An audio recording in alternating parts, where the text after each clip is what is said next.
Well, hi everybody. This is DearMamaSal, and we are live on a Friday evening. And welcome to you all. For those of you who might not have tuned in before, uh, we get together 3 times a week and chat about life in general. And today we're going to be talking a little bit about keeping our fingers crossed because today I went out to go and look at some properties. I saw 4. For those of you who don't know, I'm in the process of selling my house and buying a new one for the next phase of my life. And I saw one today that I really liked. And so the reason I said fingers crossed is because that's what we need. Um, Hi, Isabel. The reason we need to keep our fingers crossed is because I will only know by Tuesday if my house is definitely sold. So, and excuse me for eating while we talk, but I had been on a 19-hour fast and I didn't have time to have a proper meal between that and doing a broadcast. But I decided not to cancel the broadcast because I know that you guys would want to know what my experience was. Hi, Laura. It's good to see you. Um, so, mm, so forgive me if I crunch a little bit while I get some grapes into my system. And it is absolutely amazing. I saw 3 properties before the final one, and I kept waiting. Just so you can get some history on this. My realtor today is the same realtor that sold me my house that I have been more than happy in for the past 20 years. So she didn't know it, and I didn't say anything about it, but I was waiting for her to react. Not just for me to react, but for her to react. And the reason I say that is because she would be looking at it from a different perspective from mine. And she knows me really well, and she's known me for 30 years, and she knows exactly what works and what doesn't. And it was so funny because we had seen, hi there, Nilin, we had seen this other property. Was it yesterday or the day before? It seemed like a month ago. And it looked great on paper, but when you went in there, it was horrid. And this one looked great on paper, so I was really very scared of it because it's like, yeah, so was the other one. Well, this one, I want to tell you that you opened the door and you just went, wow. And literally just wow, because the first thing you're aware of is incredible space. I wondered if you would like to see it. Now, the reason we're going to keep our fingers crossed is you understand I could end up that the sale of my house falls through and I won't be able to get it. So, but I thought you might like to see what my choice of living accommodation looks like. Anybody want to see that? So this is what you see. Isn't it beautiful? It's 1,400 square feet. Oops, hang on a second. 1,400 square feet, and this is the size of the kitchen. And you see this little doodad right here? It's a trash compactor, people. You were yelling. Okay. Wait, there's more. So I had a feeling you guys would want to see this. So this is when you enter in through this door here.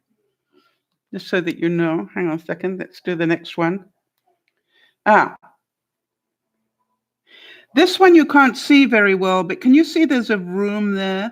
It has beautiful glass French doors, and there's a study in there, and it's really beautiful. By the way, all the corners are rounded. They're not just, they're beautifully rounded corners everywhere in the house. See in the living room. Look how big it is looking the other way in the living room. Isn't it amazing, the size of it? Okay, hang on, people. This is the master bedroom. Not too shabby, right?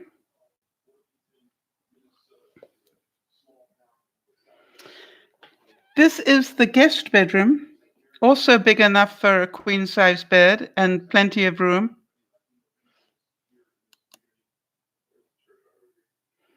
This is the study. And by the way, you're missing part of the study. It really is an incredibly pretty room, but difficult to describe. I did take the video. Oh, this is the master bathroom.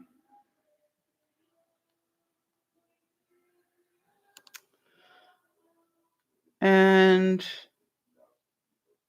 no, maybe that wasn't the master bathroom now that I think about it. No, this one is the guest bathroom. And by the way, you can't see it because they didn't open those doors. But if you look oh, you can't see it.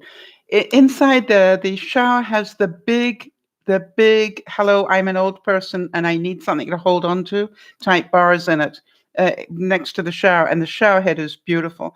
Now, funny enough, the master bathroom doesn't have that. This is the laundry room. Look at the size of it. I would actually paint in there. You know, it's big enough to paint in there. It's amazing. So the complex has a pool and a community area.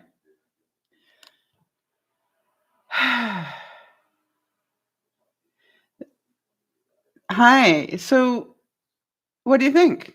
Isn't it beautiful there? That first look is just, and by the way, it really did, the carpet in there. I don't normally like carpet, right? I took all my carpet out. I don't like carpet. That carpet is really beautiful looking carpet.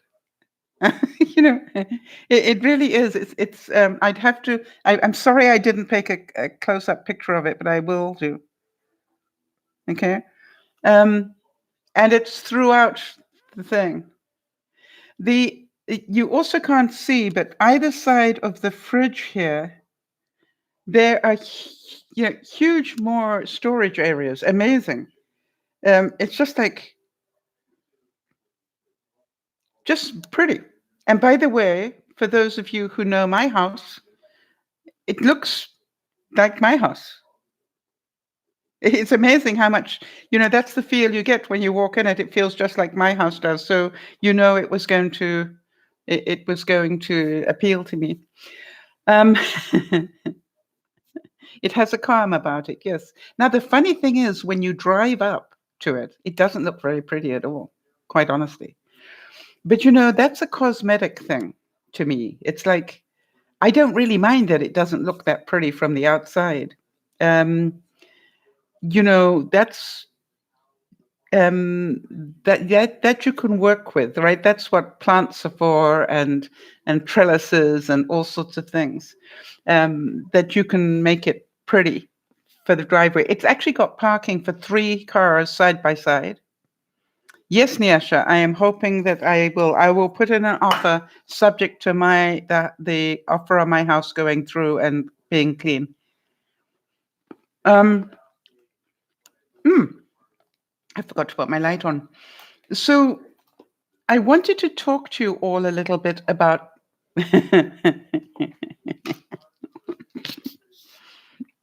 Hi, Shalina.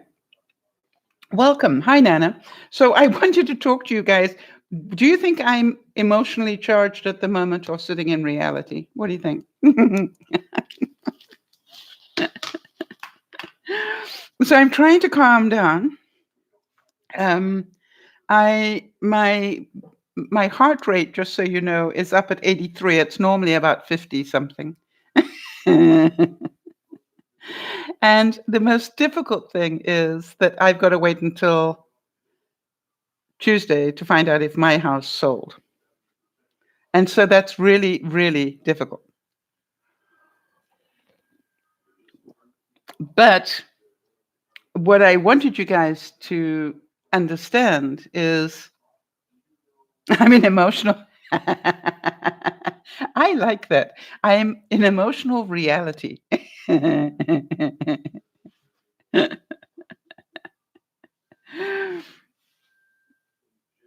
Yeah, it's nice to have a pool. I don't know whether they heat it. If they don't heat it, I would not be going in it. If it's just what I call a North American pool, I probably will never.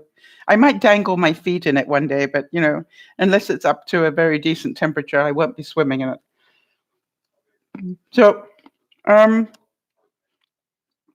interesting thing was that I saw 3 apartments, and the first one was a top floor corner apartment, which was very nice, very well designed.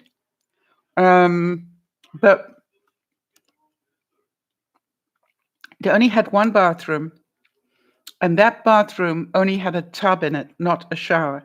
When I say only a tub, you had to climb into the tub to have a shower. Now, at my age, do you understand that's a little bit dangerous? Right? I'm 72. My balance is not as good as it was, and to climb up. And by the way, you had to sort of get round the toilet first to get to it, and it was very tight and very difficult. And I'm going, I can see an accident waiting to happen here. So, Shalina, just let us know how you found us. It's great to have you visit, by the way.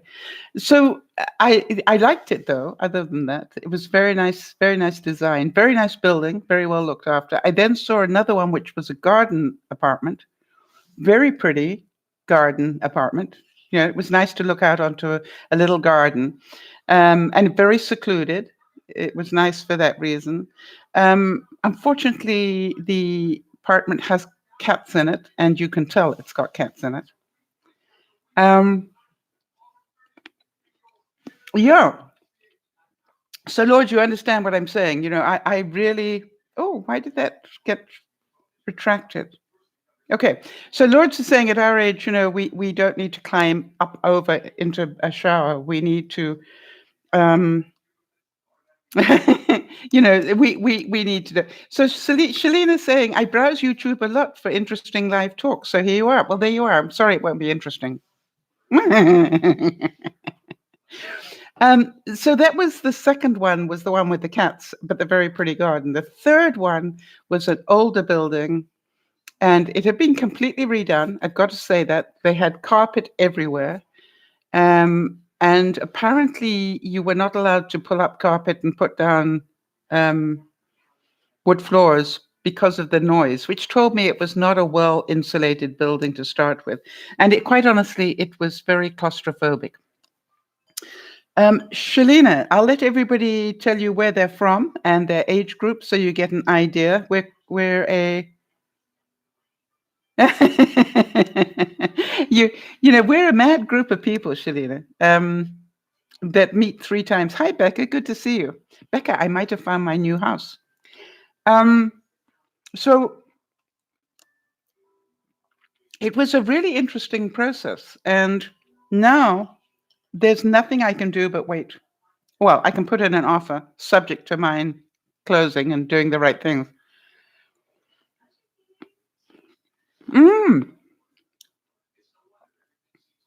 So, I'm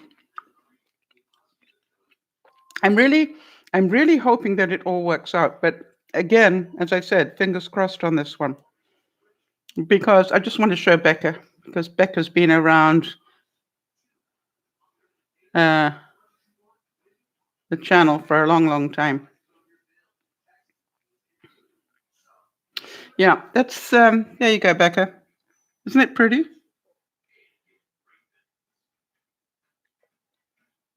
And unlike the one I saw yesterday or whenever it was, that felt like 3 years ago, this one, when you walked in, you didn't go, oh.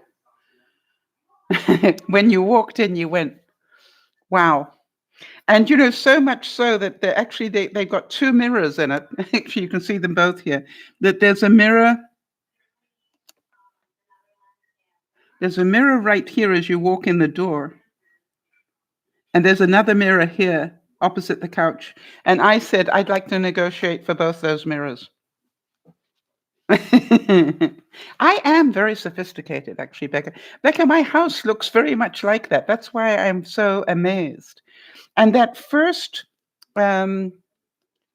Normally when I do this, I end up disconnecting something I shouldn't. But, my furniture just will fit in there beautifully. That mirror that's in the hallway matches my dining room table. So it's like, I need that mirror. My dining room table sits on two stone pillars. And, that stone is the same stone. I haven't seen it anywhere else. And it's just like, I need that mirror. Tell them I want to buy it. Okay, so Niasha is saying, I would say this is a classroom and there are lifestyle behavioral patterns that are being taught here. And it's like any other YouTube channel, this is better. Wow, how kind is that? Thank you so much. I would like to say, actually, I would like you all to let me know if you had to describe the Dear Mama Sal channel, how would you describe it? We know how Niasha just described it, so perhaps you can give your version.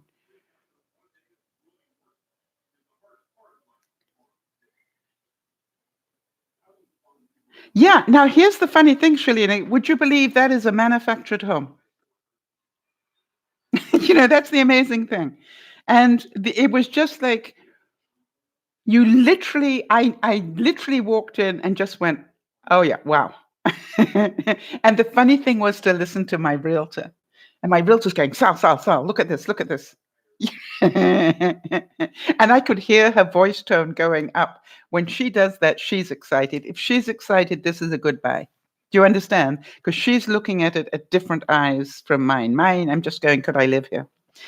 And, all the time we were looking at the apartment, she kept very quiet. Yeah, she showed me things, but you could tell she was not excited about any of it. When she walked into this place, she's going, Sal, have you seen the laundry room? And I went, no. Why would I want to see the laundry room? Right. So,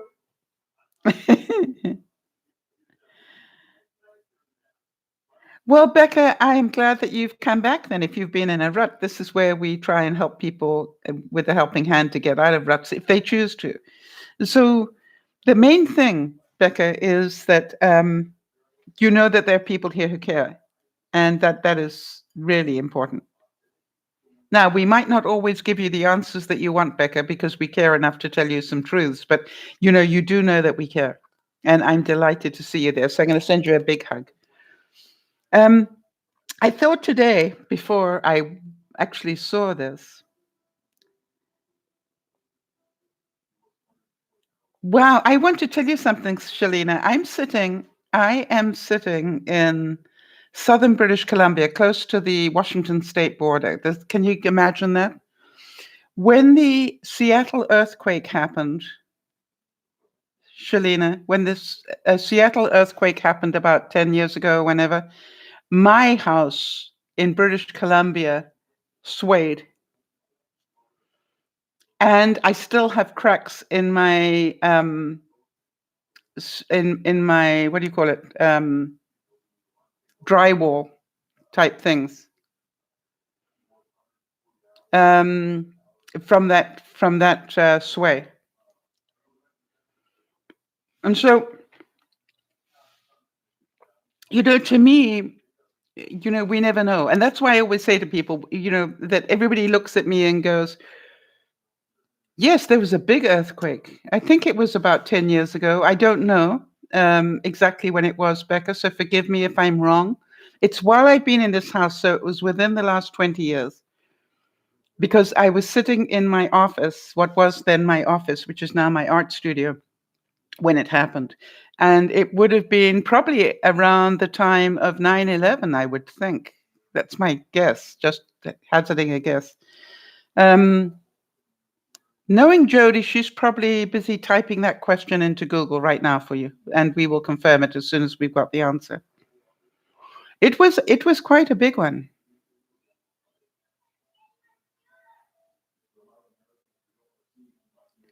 So, it is, everybody. Do any of you? I'm thinking about, thoughts and prayers going out to Lolo. For those of you who know Lolo, she's in the Louisiana area, and my concern is that I believe the Mississippi River is very high at the moment, and now we've got this tropical storm coming in that is going to cause it to be even bigger. You know, and it's like the two are going to meet, and then what happens? That's so scary. All right, Shalina is saying her walls cracked in her home in LA, all right, from hard trembling. The swaying was new to you. Yeah, the swaying is a horrible feeling, isn't it? My house definitely swayed. And by the way, we had an earthquake here, Shalina, probably within the last 5 years. And quite honestly, it sounded like there was a freight train heading straight for my house. It was in the middle of the night, and I woke up and I thought, if I didn't know better. Thank you, Lauren. Lauren looked it up. February the 28th, 2001. Close enough. 9/11 was 2001, wasn't it? Was it? Anyway, so I woke up in the middle of the night, and what it sounded like was this incredible rumbling noise, and it literally sounded like there was a freight train headed straight for my house. And I'm going, what the is that noise? And as I thought that, the whole of my house did this. I want to tell you something. It was seriously scary. Yeah, you see, everybody's got their thing, right? Becca's saying she doesn't live near a fault line, but she occasionally experiences really damaging winds and tornadoes. You had 17 tornadoes in the next county on Memorial Day evening. Wow, that is a lot, right? So we each have our, little moments, right? Things. And for some people, these things are fascinating, and for some people, they're not.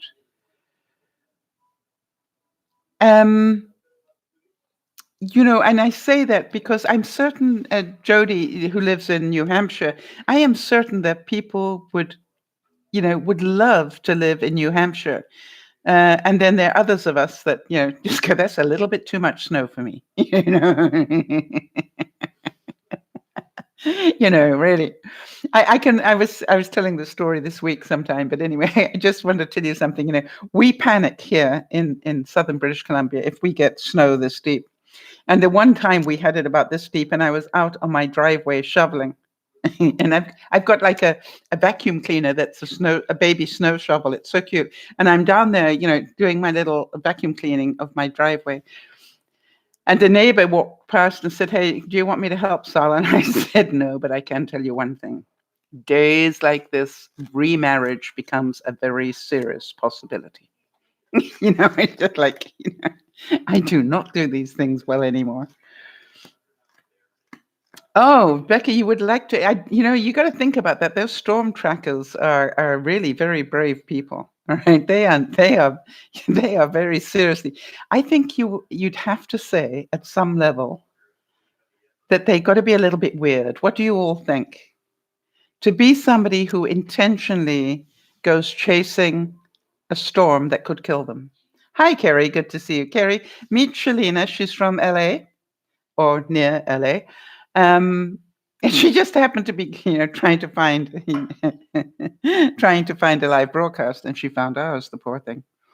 Because to me, you've got to have sort of a certain mentality to go looking for that sort of trouble. What do you think?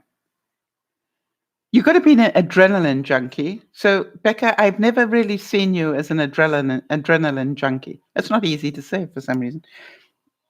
You always struck me as somebody that would like your life to be pretty calm. I don't see you enjoying, threatening your life every day. Niesha, who lives in Tobago, part of Trinidad and Tobago, she said, "I hate earthquakes. For the last major one, I was sitting in the gallery and water that had been in a puddle outside. I saw it jump up and down and back. Oh, wow. Can you imagine that?" Oh, Jody, really? You're a serious adrenaline junkie? Huh. Now, how many of you know that in my youth, I definitely was one? When you think about it, I used to, rally fast cars and do all sorts of things. and I risked my life all over the place and didn't really care too much. But I think that's why it's called youth, right? So Becca's saying, so she's not necessarily an adrenaline junkie, honestly, but the process and the excitement involved in the tracking, not necessarily the being out in it. Oh, so you'd like to be somewhere safe tracking it? Yeah, that would be interesting. Yeah, Kerry's saying that she actually is a little bit of an adrenaline junkie. I definitely know that there was a time in my life, right? Yeah, the job definitely requires the job definitely requires somebody who likes adrenaline, right? So Isabel's saying, "Dear Mama Sal is good for the soul. It makes you want to work on yourself. Sometimes you can have a 2x4. Oh yeah, we better explain that. Um, but still waiting for that. We know we have a thoughtful friend. Oh, that is beautiful, Isabel. Thank you. And by the way, Shalina, just to give you some sort of idea of who Isabel is, Isabel recently went down to New Jersey on vacation, and she knew that Jody is wheelchair bound. And in a broadcast, Jody had said something about she really loved the boardwalk in New Jersey and always wanted to walk it. And so what Isabel did was when she was there, she took out her camera and recorded stuff, especially for Jody. That's the sort of group of people here. Um, and to me, that is what we're all about in different ways. All right. And I've always said that it's not important that you're here all the time, but when you need us, please remember where we are. Because I think we all go through times in our lives where we are alone or scared or not sure. And one of the things that I've always said is that when I started Dear Mama Sal, I just said, I just would like to be able to help people. And and how arrogant was I to think that I could?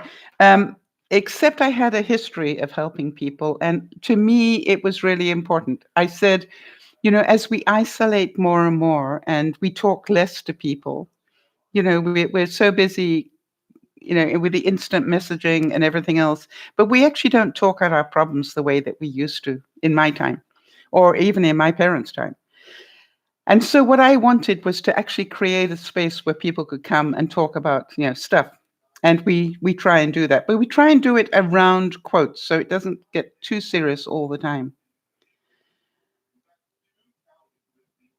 Wow. So Niesha's saying that earthquake was a 6.9. Wow, that's amazing. I didn't know that you got them out there your way. And Jody's going, I consider it brave if I drink coffee past 4 p.m. No storm chasing for me. It's funny, Jody, because when I was looking, 3 of the apartments I saw were all facing east. And I'm going, that would be the morning sun. So I would never see the sun. And it's funny how people react to that. And they go, well, yes, it'll be here until midday. I said, that's my point.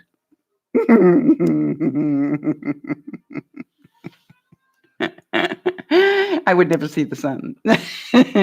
Now, Shalina, I lived in Africa. And let me tell you something. I have stood in a line of people fighting fires to save our properties. And I want to tell you, it's so funny because I was in South Africa and everybody always talked about how bad the apartheid was and everything else. And I said, if ever you want to know what true South Africa is about, you want to come and watch a fire come down the valley. And I said, because I assure you, when a fire comes down the valley, there are white people and black people, and there are women and men, and there are children and everybody else, and everybody is working as a team. And it's not about who's giving the orders. The strongest, fittest people are at the front of the line, and the rest of us are backing them up. And I said, it is the most scary thing in the world to watch a fire head towards trees that were planted 40 years ago. and that somebody came out every single week and gave them water to make sure they survived, and have that same person fighting that fire to try and save those precious trees that were 40 years old. Or that, that they built the house themselves. And by the way, half the people fighting the fire alongside me were people who'd helped build the house. So it was, believe me, I know what it's like running from fires. I also know what it's like fighting one. Right. Yeah. But it was also a part of life. Yes, I'm sure, something you'll fit right in here, Shalina. You've saved many pets, right? So you're also a pet person. Well, welcome to our world.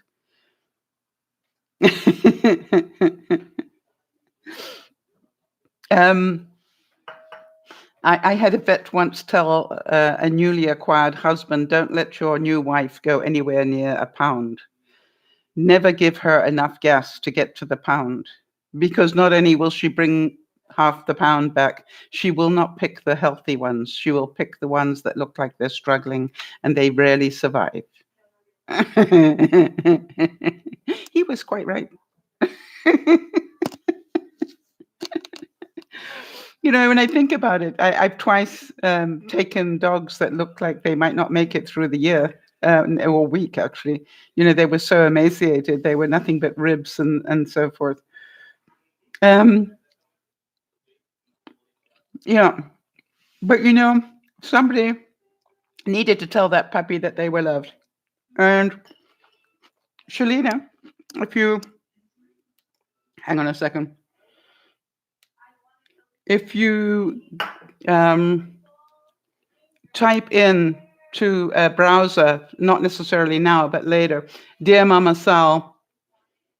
Let me see if I can find it without knowing how to find it. DearMamaSal.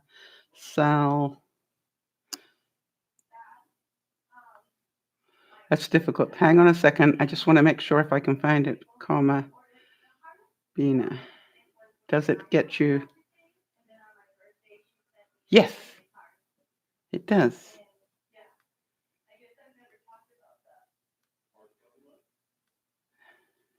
I just want to find. Okay. All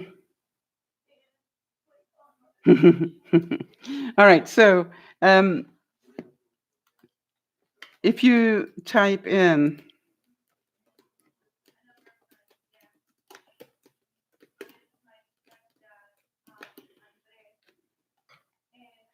All right, into YouTube, you will actually get some videos that I took of Bina. But the one I'd like you to find, if you can, is the one where I saved him. I can't remember what the video was called, but it actually, Bean, remember? But it was the one that showed how emaciated he was when I found him and what he looked like a year later. And, it was just an amazing story of what is possible.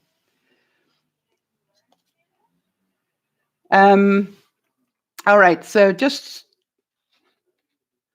it's just amazing what we are capable of doing. And so we're delighted to hear you're a pet person. Right. You will have gathered that Becca is a pedantic person. She's now saying, did you mean upset like mad or upset like... Yeah, that is typical of Becca. She queries things a lot. So, it's just like we're used to it now. So I would like to say that, that we have some really interesting personalities that pop in here.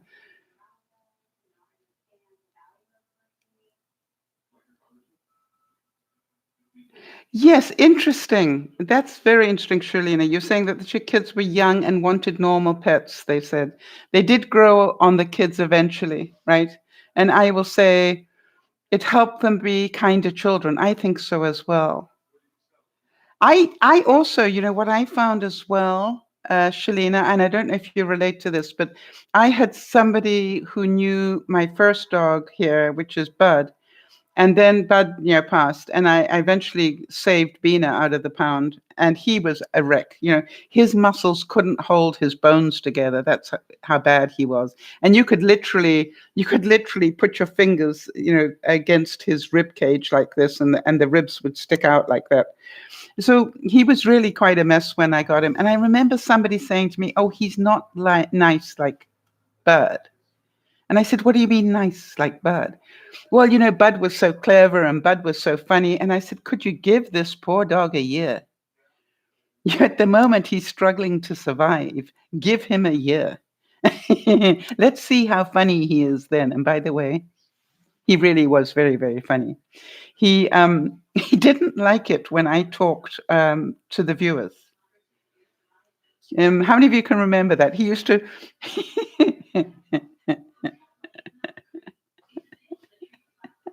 How many of you can remember when Beanie used to come and stand and look at you all over my shoulder? Or there was one classic Christmas one where he came up to me and then he swung around and then just looked at everybody in the camera. It was just like amazing. So, okay, Becca, what's your family update? So we are a very varied group of people. And we definitely are delighted that you came in. By the way, a lot of my viewers actually are quite ill people. And I think that's important to mention that at least a few of them are in wheelchair bound due to various illnesses. Some of them are actually bed bound due to their illnesses. And, to me, it is, a great gift that we have managed to keep them and help to support them over the years. Well, congratulations on your new nephew. Well done. Yeah, Niesha, I quite agree with you. Animals do respond to their owners. You're saying part of him not being nice had to be because of his previous owners. Exactly. I found it really interesting that my dog Bud really didn't like anybody with long hair holding him, trying to hug him. He would snap at them, which told me that somebody with long hair probably hit him. And it might have been a guy with long hair for all we know. So I think dogs are very smart. They know who to be careful of. Now, some of you got to meet Grover. How many of you enjoy seeing pictures of Grover when I go to visit Marnie? And, just so that you know, Shalina, Grover is a dog that belongs to a friend of mine, and it's a most beautiful looking dog. But the funny thing was that I took my robotic vacuum cleaner out to her house so that he could clean while we chatted. Hang on a second. I'm going to get you a picture of him because he really is so cute. Hang on a second. Let me find a picture.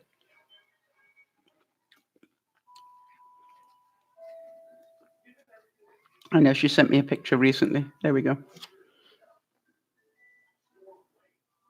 This is Grover. Isn't he cute? Yeah, Kerry's a big pound person as well. Now, Kerry's got a cross beagle, you name it, about 4 different breeds, I think, called Dora. And she's adorable, Dora, and totally spoiled. Yes, the Grover actually was rescued from a native Indian band where he had been literally abandoned by his mother and also the local people that just didn't look after him at all. And Marnie's mother found him, or heard about him, and they had him shipped down, and then we got to enjoy him. He's very happy. But and if you want to see him in action, there is a video I put out a couple of days ago, maybe a week ago, that says something about making friends, and it's the interaction between Grover and Bella, the older dog, Bella, meeting Clarence, that's my vacuum cleaner, my robotic vacuum cleaner, because it was really quite funny to see what the dogs did when this strange machine was going around picking up all their hair. And by the way, those two dogs drop enough hair that literally I had to change the container in the vacuum 3 times, and we were just doing one room. Right, so Becca's saying her cat was found in a dumpster by her sister. And she's not apprehensive. She's actually really clingy and affectionate. Isn't that nice? But maybe a bit more than normal. Yes, I'm sure. Right. And yes, thank you, Jody. All right. If any of you want to see that interaction, the video on DearMamaSal and YouTube is called Grover and Bella Meet Clarence. But it's a very short video, but it'll show you everything you want to know. Bella, a really laid back older dog, just going, really? And then there's Grover going, what is that?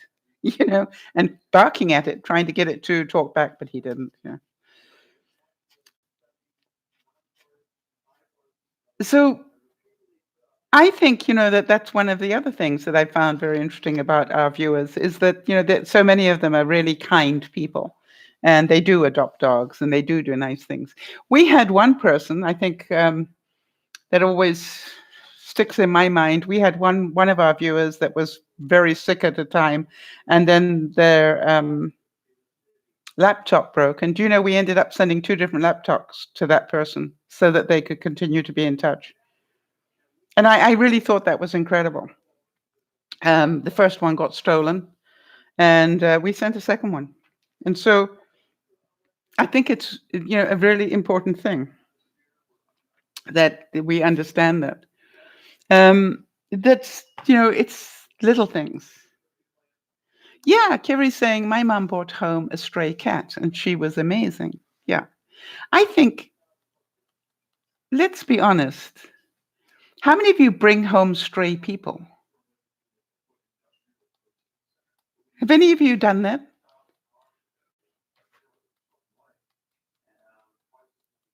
Right? And I say that because, it's really interesting. It's like, I think there is not, we forget to advertise the goodness in the world, right? We're so busy all the time picking on the negatives that it's really difficult to forget about the good stuff. I find it really interesting, when I was saying to you that when I was looking at the different houses today, I was waiting for my realtor to react. Because to me, I trust her judgment. By the way, what I found really interesting was her husband, Don, said to me, you want to go have a look at the fuse box, Sal? Now, there are not many people that when you're looking at a new home say to you, go and have a look at the fuse box. But he knows me pretty well. And I went and opened up the fuse box, and guess what? A totally new fuse box. Beautifully identified everything. So what do we know? We know that this has got new wiring in this house. Good to know.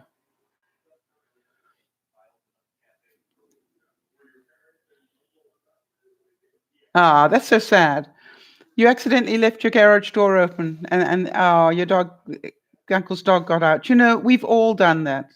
When I say we've all done that, we've all got our story about that, Shalina. And I think the most important thing for you to do is to just know that it was an accident. All right? You didn't do this. I can remember giving my tenant's son a beautiful betta fish for his birthday and a beautiful tank to keep it in. And the first time he changed the water, he put boiling hot water into the tank and killed the fish. And he was devastated. And I looked at him and I said, well, that's your first fish. And there will probably be others that you make mistakes with, which is why we start pet training with fish. And I said, let's go and get you your second one. Well, it was, as hot as the water could get out of the hot water. I don't know why he thought it needed hot water, but he did. And before I could stop him, he'd poured it in there, Becca. And, but I think that those sort of things are part of growing up, right? We all make those mistakes, not intentionally. That's how you learn things. Nyasha, can I tell the story about the third world country thing? Would you be okay with that? Because I think there was a classic example of what the thinking was and what the reality was.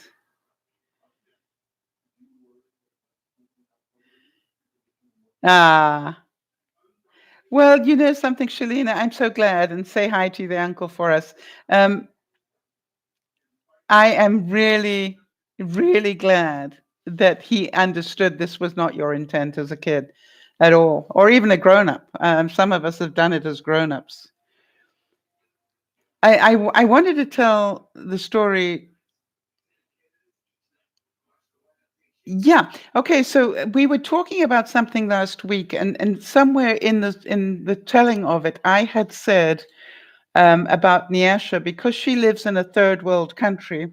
Da da da da da da da. Now it was really interesting because Nyasha's understanding of a third world country was not pleasant. I think that would be fair, right, Nyasha?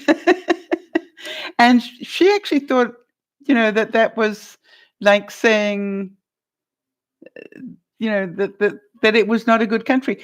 And what I needed to do was explain to her what a third world country is. And I wondered if any of you know what a second world country is. I know that Nyasha knows it now because I sent her the description. But you hear a lot about first world. I keep saying to you, well, that's a first world problem. How to pay the mortgage is a first world problem. There are not too many people in third world countries that are worried about that. But the thing is, do you know what a second world country is? Right. Not many people do. And I'm certain some of you will be go finding out. But the second world countries, now, first of all, the first world countries are those that belong to NATO. How many of you are going, I didn't know them? All right. So those are first world countries. And that's what they call. The second world countries are those that affiliate with Russia. Oh, right. You'll be amazed. We learn something every week, Shalina. And it's not coming from me, I can assure you. Um, so right, so a third world country is one that doesn't belong to either first world, NATO, or second world, Russia. Right? Their affiliations are not attached to either of those. Those are third world countries. How many of you going, who knew that? No, you're a first world country in the US. Well, you used to be part of NATO. That's a good question, Kerry. I think you're still part of NATO, right? He didn't pull you out yet. He just said the rest of them need to pay more. I don't think he withdrew from NATO. But give him time, he probably will.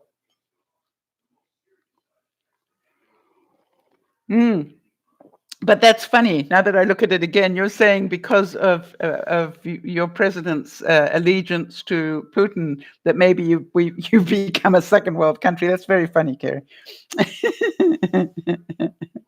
Yeah, I got it. It took me a while to get my two brain cells going in the right direction, but yeah, well done, Kerry. A nice one.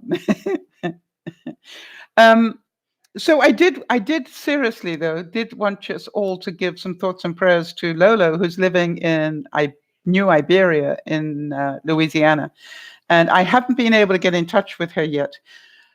But I hope that she is high enough up that flooding will not affect her. That's what I'm trying to find out. Well, you see, Nyasha, that is the whole thing. All right. And did you feel a bit strange because you're going, I didn't ever know that? And all the time I thought it was something completely different. You see, it's not just you. Kerry didn't know it either. And I'm certain a lot of other viewers didn't know it either. So, Nyasha, all right? That's why we get together and chit chat, is so we can all learn something. How many of you know that by being part of the chit chat every week that you've learned huge amounts of things about diseases that you never knew anything about? It's like I feel, I feel quite educated now on, fibromyalgia and cerebral palsy and lymphoderma. I'm going. Hi, Kimmy, asthma. I look at it all and I go, I have learned so much being part of this. And so, this whole business about first world, I really, when I saw the question about, do you know what a second world country is? And I'm going, how many of you know that rocking moment where you're going, no, I've got no idea what a second world country is. I'm going, but now I want to know. So Nyasha, yet again, we thank you, because if you hadn't been honest enough about reacting to the term third world country, none of us would have learnt this. So big round of applause to Nyasha, who thought she was stupid and ends up that she taught us all something.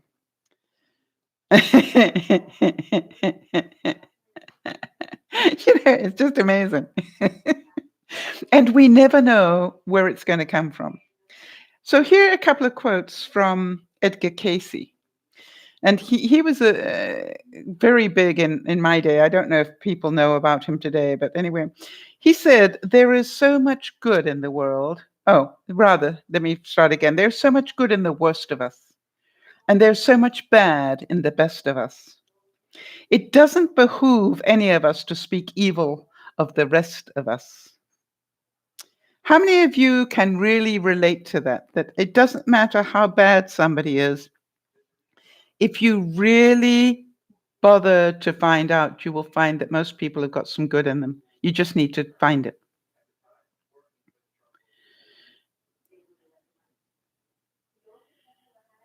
You want me to do a broadcast about loyalty in friendships and relationships? Wow. And Sunday broadcasts, I do Soul Sundays. Sunday broadcasts are very different. They're not learning ones. I would say something like loyalty, I would pick for a Friday noon broadcast, but you can always catch it on the replay. I would pick it for then because it's really, yes, it really is a learning type topic. So we do the Friday learning, skill set type things. And I just really wanted to make sure that you all understand that we all learn from those. It's not just the person who asked for it. So thank you. I'm sure, by the way, for those of you who don't know, Jody is our admin, and she keeps wonderful notes for me. At the end of the broadcast, she sends them to me and says, don't forget to do A, B, and C. And sometimes I actually take note and remember. How many of you believe that today's dreams are today's answers to tomorrow's questions? Think about that. How many of you have found that? Hi, Erin. Good to see you, honey. Keep your fingers crossed, Erin. I might have found my next home. But I have to make sure my home has sold before I can go and find that home to be mine. So dreams are today's answers to tomorrow's questions. Have any of you ever experienced that? Hi, Nana.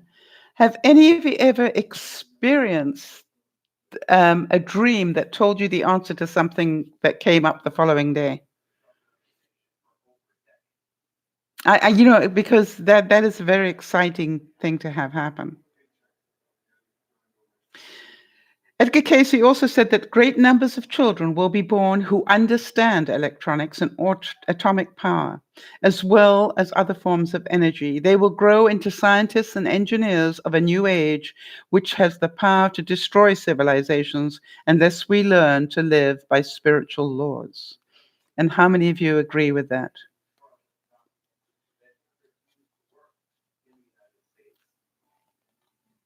Wow, Erin, that's so exciting. So we're both on a quest to find a new home. Isn't that amazing?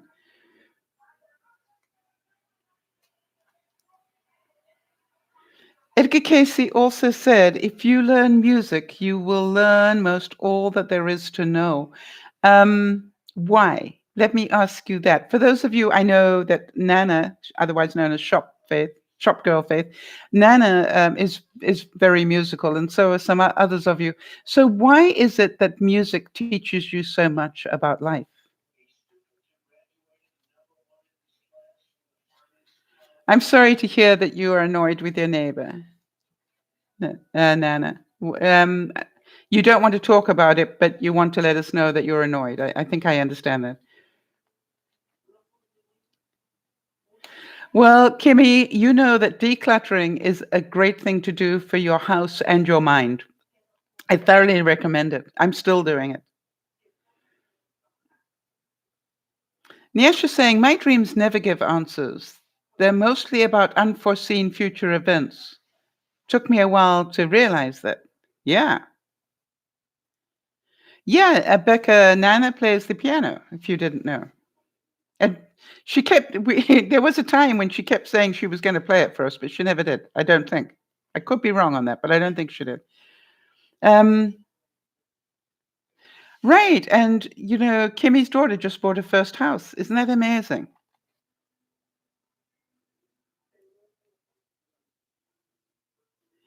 Yeah. For those of you who've seen Marie Kondo's way of tidying up, it is very good. I think the most important thing that you learn from Marie Kondo is that if it has meaning to you, true meaning, don't throw it away.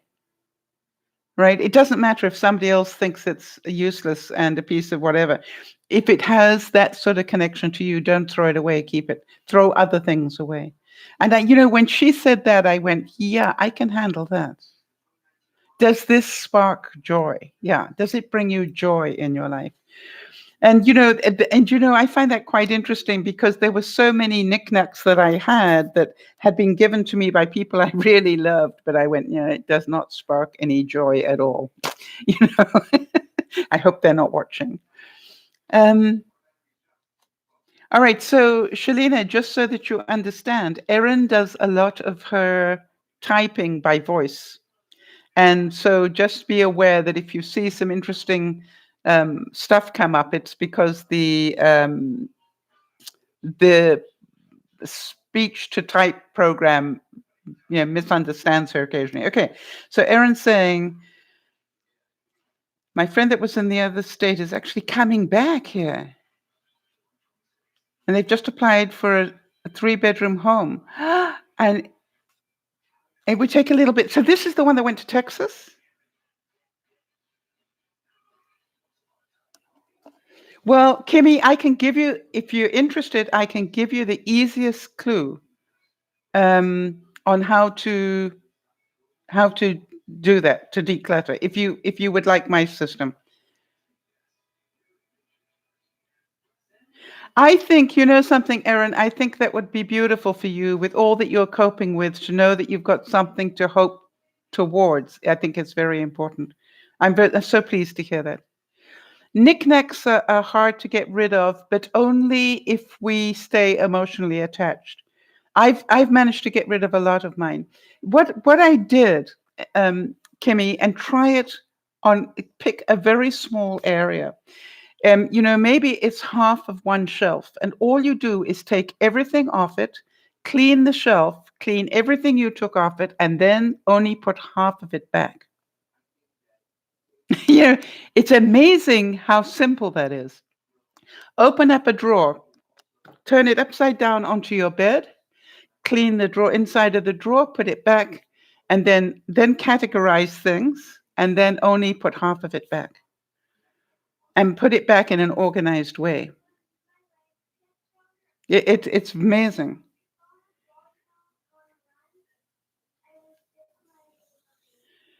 Trying to keep it simple, clean, and organized. It is amazing. All right. Staying in the choir for years, music brings me through a lot. There you go. Yes, Erin. And yes, Nana, you're right. One bite at a time. I found that I went through the whole of my house. I'm not joking. Drawer by drawer. Sometimes I would literally take this much of my closet and throw it onto the bed and clean this much of my closet and then only put half those clothes back. And it was amazing. I also found that keeping a Safeway type bag in my closet, and every time I looked at something and went, yeah, I haven't worn that for a while, I'd put it in the Safeway bag. And if I didn't get it out again within a month or two, then it stayed there. Then Kimmy's saying, I thought I was going to have this done real fast. It's going to take me a while. Remember, it took me over a year, Kimmy. I know that people who are organized, it doesn't take very well. Did I sell it or donate? No, I quite honestly, I donated it to people like the diabetes people, stuff like that. I did give some of it away, but mostly I either threw it away or donated it. Yeah.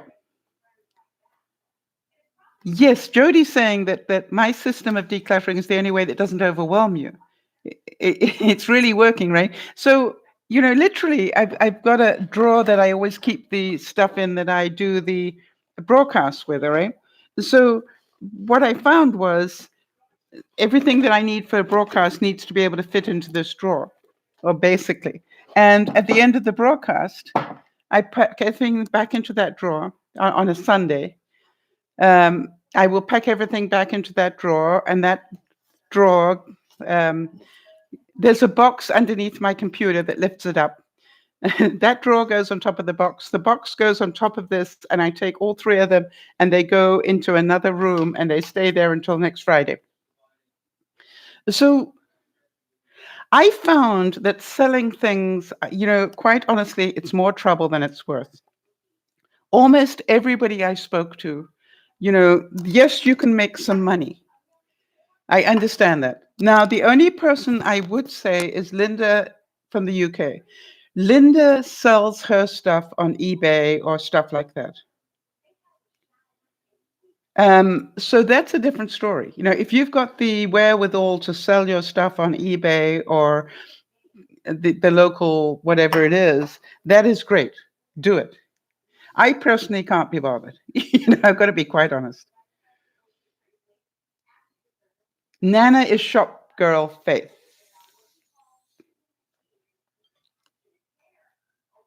Yep. And by the way, Nana lives about an hour away from me. And nearly she lived about half an hour away from me had I got the place that I had to look at yesterday, which I'm not going to be getting. So, it's amazing how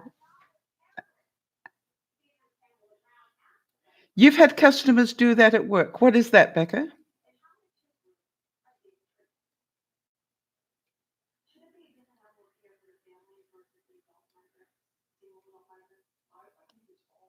I've got to say, from my experience, the most difficult thing is to let go of stuff,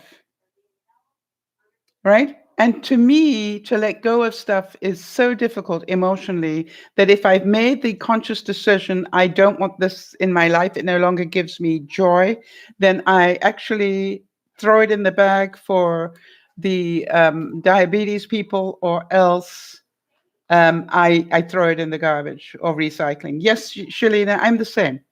And it's like, nobody's watching you. It's your stuff. You can do with it what you like. By the way, for those of you who like a tip for the day, I put a tip for the day at the end of this morning's broadcast that I think a lot of you might find interesting. And it had to do with those disinfectant cloths that you have in the tub. We're trying to, get rid of one-use type things, be it plastic or cloth or whatever. And I just showed the viewers what to do with those little towelettes, and they really are incredibly strong. And so if any of you are interested, have a look at the end of this morning's broadcast. Yes, sometimes the first step is the hardest. I quite agree. But what I found is if I tip everything onto my bed, I know I'm going to crawl into my bed to sleep. Therefore, I will tidy it up. That's the reason I put it on my bed. The other thing is I've got a pretty big bed, which allows me to put things into categories. This is makeup. How did that many paper clips get into that drawer? I have no idea, but that's stationery stuff. And this over here, well, apparently that's arts and crafts. And, and so I get it into little areas. The other thing is I keep, as you know, I keep old Kleenex boxes and things. And so for some things that I really didn't know whether I wanted to keep or not, I would throw them into a Kleenex box and keep them in my bedroom. And then every day, the goal was to take something out of that Kleenex box and decide, put it away or throw it away. In other words, if you're going to keep it, find a new home for it. Does that make sense, Shalina? Put it away or throw it away. It's not going back in that drawer. That is not the right place for it. It doesn't belong there. The other thing I do in my bedroom a lot is I have a cubie. I live my life with cubies these days, but I have a cubie next to the door to my bedroom. And anything that doesn't belong in my bedroom goes into that cubie. And in the morning, when I go to start cleaning the house or doing whatever, I take the cubie with me and I take it from room to room. So I take the cubie from my bedroom to the kitchen. I look in there, is there anything in that cubie that belongs in the kitchen? Nope. I tidy up the kitchen, do whatever. I take the cubie to the next room. Is there anything in the cubie that belongs in the art studio? Nope. And then I take the cubie into the back bedroom / craft room. Is there anything in the cubie? Look at that. That belongs in the craft room. And then, by the time I get all the way back to my bedroom, it's empty. Does that make any sense to anybody?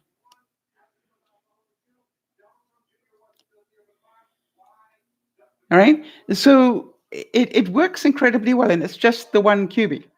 And by the way, I have sort of a little designated space in each room where I put things that don't belong in there. Jodie's saying cubies have changed her life over the past 3 months. I love them. I love them because it's so easy to keep things in categories. Right? I have one that is just electronic stuff. All those, these connecting leads that we have. Anything that has to do with it attaches to my computers or my phones.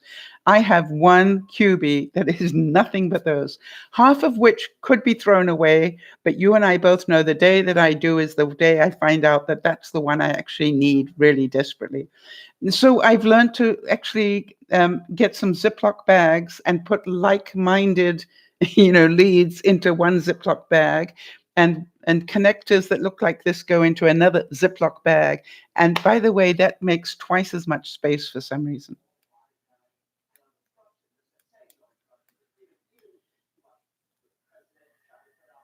Yeah. So it's amazing how many computer cords we've got. And I've still got two hard, old school computers that when I move are going to make their way to the recycling depot. And I will wish them well because they have been in my house for 20 years. And, when did I last use a, what do you call it? A computer tower, a long time ago.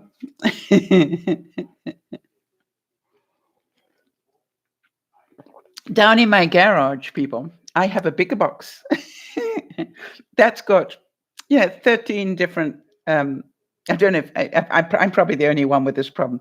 It's probably got about 6 or 7, anyway, keyboards that, basically don't work anymore. But for some reason, I kept them. It's got old gizmos that I thought were good fun at the time that don't work anymore, electronic.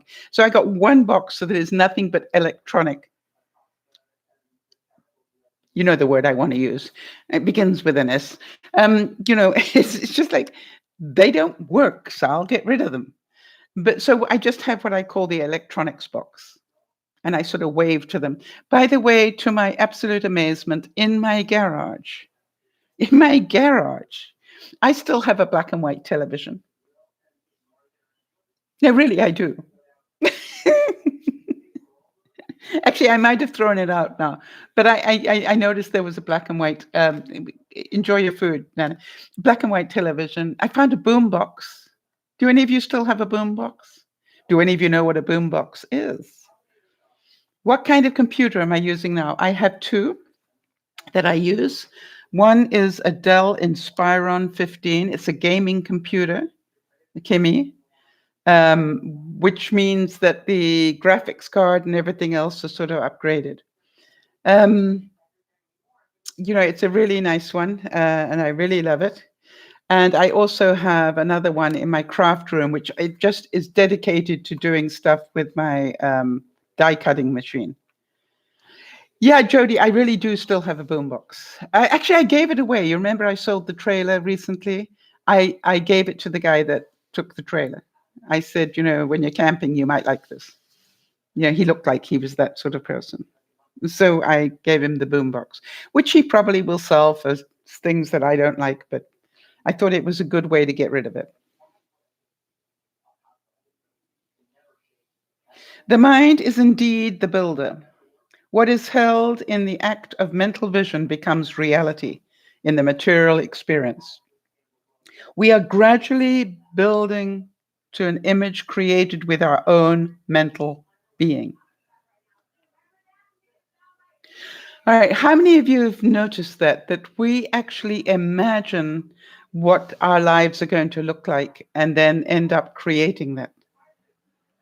I kept saying, I've got a pretty good idea. I know what my house is going to look like. And it's going to be probably about this size, and it's going to have this much light, and it's going to do this. I've been talking about that for the longest time. And the interesting thing is, I I just hope I can buy it now that I found it.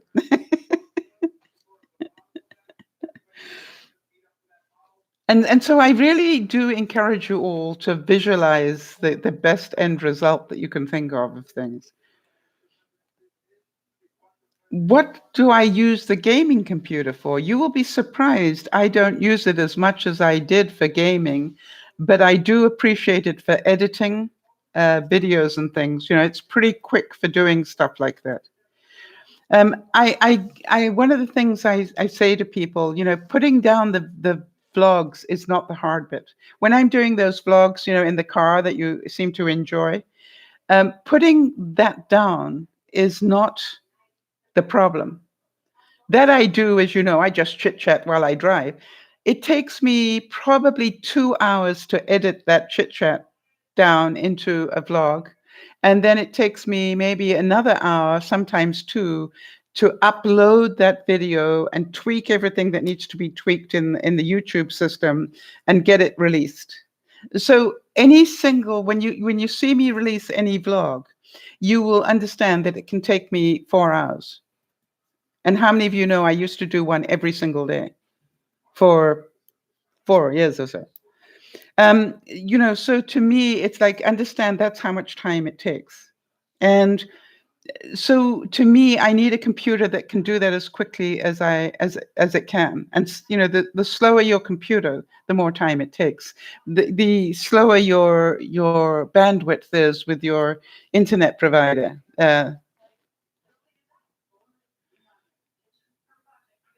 Oh, Aaron. Aaron's saying, when you move, you lost your mug, Aaron. How can you have lost your mug? Can I make you another one? Yes, it might be a little while, right? Because I actually have to be able to find the mugs. What color would you like?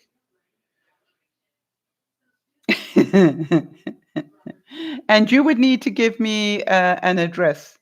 But what I will do is I will put it into the system. So as soon as I have got that part of my life unpacked again, I've still got Becca's. Becca still hasn't got hers from the original batch.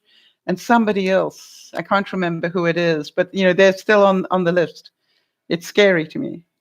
You love your mug. I am so happy that you do. Yeah. So, it's amazing, isn't it? Little things mean a lot to people. So, Erin, write to me. Let me know whether it was a wide one or a T-type one, and I know it had your name on it, but I can't remember did it have anything else on it. If so, let me know what color would you like the mug to be, what color would you like the writing to be, and then I will do whatever I want to do. If I can find that color mug and that color writing, you'll get it. Yeah, it's the DearMamaSal. Hang on a second.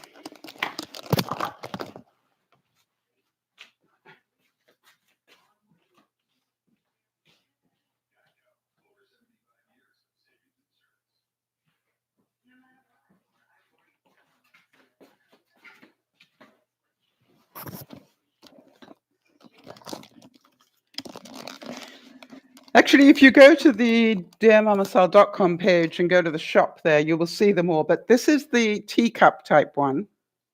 All right. This one happens to be a black one. All right. And this one is what I call the hello, I like to really seriously have a cup of coffee type one. Or I like to have my food or cereal in a mug. Some of you do that, I know. And so this is a very versatile mug. I quite often put food in it and take it to my room and eat.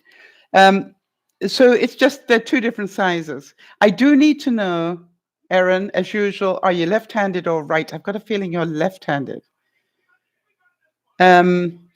Because, and do you want the Dear Mama Sal facing outwards or inwards? Do you want to be looking at your name every day, or do you want to remember me? You made a cake, a low-carb one. Well done, Isabel. You see, they are very, it was in one this size, right? They're very useful for all sorts of things, I found. And, it was funny because somebody came to visit me yesterday and I was drinking out of this one. This was the very first one I ever made. You see how it's not straight? This was the very first one that I made. And here we are. And I'm still using it. So,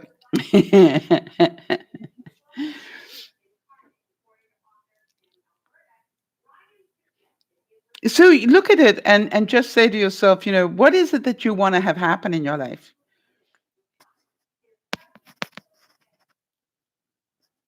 Well, you see, Shalina, the reason I so enjoy Nyasha is that she is so brave that she talks about stuff that most people wouldn't want to talk about, and she does.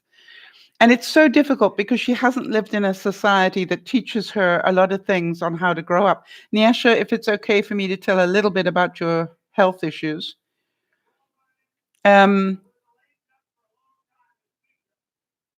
It's really, amazing to me that Nyasha has done as much as she has. We've had some amazing stories of people during the years of doing Dear Mama Sal. Everybody has their own incredible story, right, about what they were doing. Look at when we first met Linda in the UK, right? She was going through a terrible time, really terrible. Her life was in danger and all sorts of terrible things were going on. And how she stumbled across us, I have no idea. I don't really mind. I just am so glad that she found us. And then, to me, it's like I believe these coincidences happen for a reason, right? And so it is the very fact that people are prepared to share that teaches other people. Nyasha, it's okay. All right. So Nyasha has some sight problems, but also has some medical problems that make her life very difficult. And she doesn't live in North America. She doesn't live with all the, first world type medicine going on. She lives in a tiny island, off Venezuela. And lives in a society that doesn't give her the support she deserves and sees her as less than rather than more than because of her challenges. And so they actually also held her back in terms of her learning because what was the point? And so, the incredible thing is, I don't know how Nyasha ever found us, but she stumbled across us one day, and the growth that she has done, it's amazing to me. I just go, wow. And she will say to me, 1 and 1 makes 13, and I go, no, Nyasha, and I'll go and find some research for her and show her. Boy, I want to tell you, she sucks up knowledge like a sponge and works with it and has done a great job. And I think everybody here really admires her for that. I look at Kerry. When I first met Kerry, she was going through hell and back with a very codependent situation. Horrible. She had been through a very abusive father situation and, very difficult. And, over the years, we've got to do that. Where I look at Lauren, who's sitting in Tasmania, and the interesting thing is that I am pretty certain that Lauren did not know she was going to end up to be, one of my best buds on the system, right? Um, but I am so grateful for her, and that didn't stop me from telling her she was a something or other idiot about a year ago when she got ill and was being a child about not going and getting it looked at. And eventually I got so concerned about it. I said to her, do me a favor, when you grow up, go to the hospital. I was not polite. I hit her with a very hard 2x4. But basically, the bottom line was, when you grow up, if you're still alive, go to the hospital. You need to be in hospital. And, luckily it got through to her because she went to the hospital, and they say that if she hadn't gone that day, she'd probably be dead. But what I love is what Lauren learned from that. All right. Because now Lauren starts to get ill on something. She doesn't leave it too long. All right. Now she can now she can hear that, grow up, go and get some help. All right. I want to tell you, Jody and I both were so scared during that time, right? I really thought we were going to lose Lauren that week. But there's nothing I can do.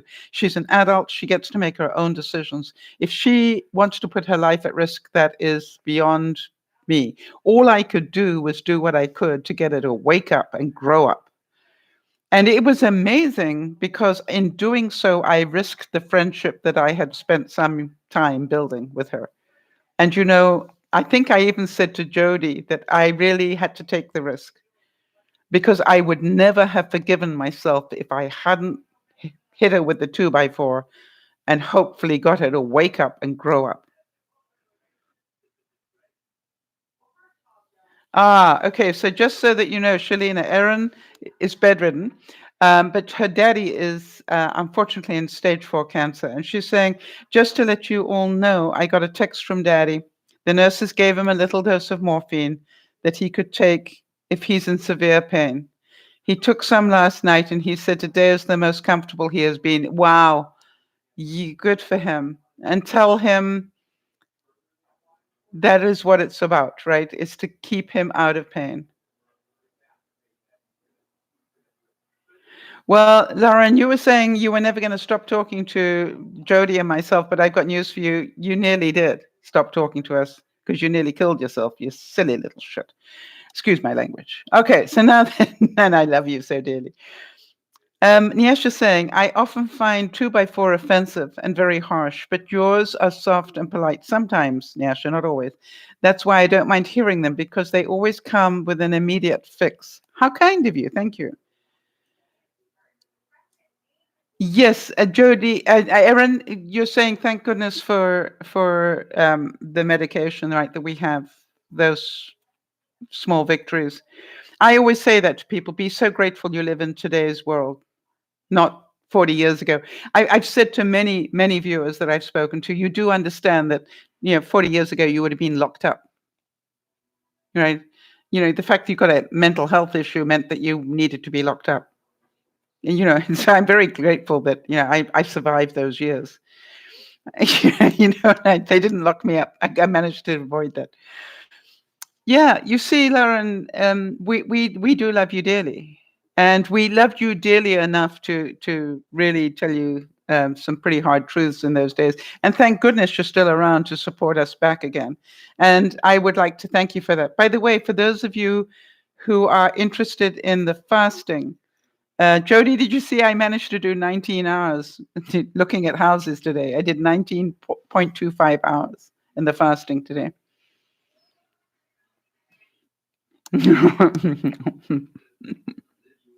Yeah, I don't think I'm going to be doing that tomorrow. Actually, 18 for me is quite comfortable. Well, most of the time. So, you're not going anywhere now, Lauren, right? You've grown up. It's amazing, isn't it? Lauren, when you look back on it now, how do you feel? When you think back to the risk that you took with your life, how do you feel? And what was it that stopped you? Was it the fear of what it might be?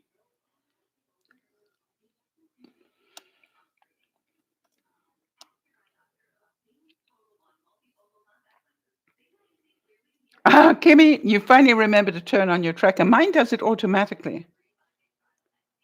All right, so Nerlene, you can also do 18 hours. Okay, yes, I find 18 hours, and I've got it down to, I stop eating at 11, I start again at 5 or whatever time it is. It depends what time I go to bed, somewhere between 10:30, well, I don't go to bed, but I stop eating about 10:30, 11, and I start eating again about 5:30, 6, somewhere in there. And it's amazing that I can do that. If you told me I could, I would have said, no way.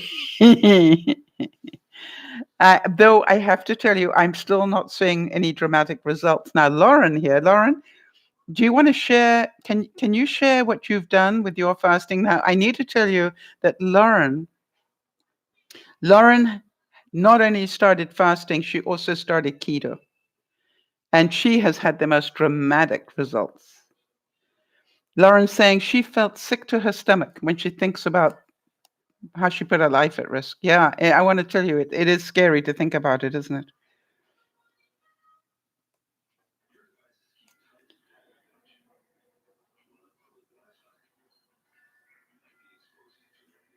All right, so Noeline says she starts at 7 p.m. and she goes through until lunchtime. Okay, so that's your window. That's awesome.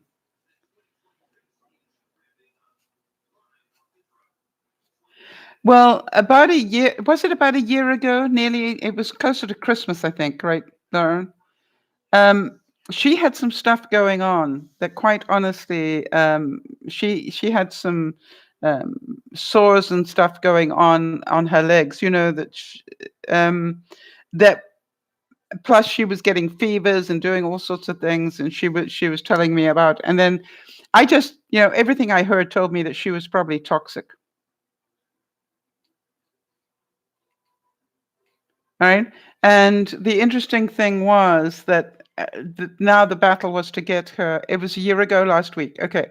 The difficulty was to get her to go to hospital, or tell a doctor about it, because all she kept doing was complaining about it. And I'm going, you need to get to a medical person. And she didn't, and she wouldn't, and it got worse and worse. And then eventually, quite honestly, I felt it was threatening her life, which is when I really got nasty with her.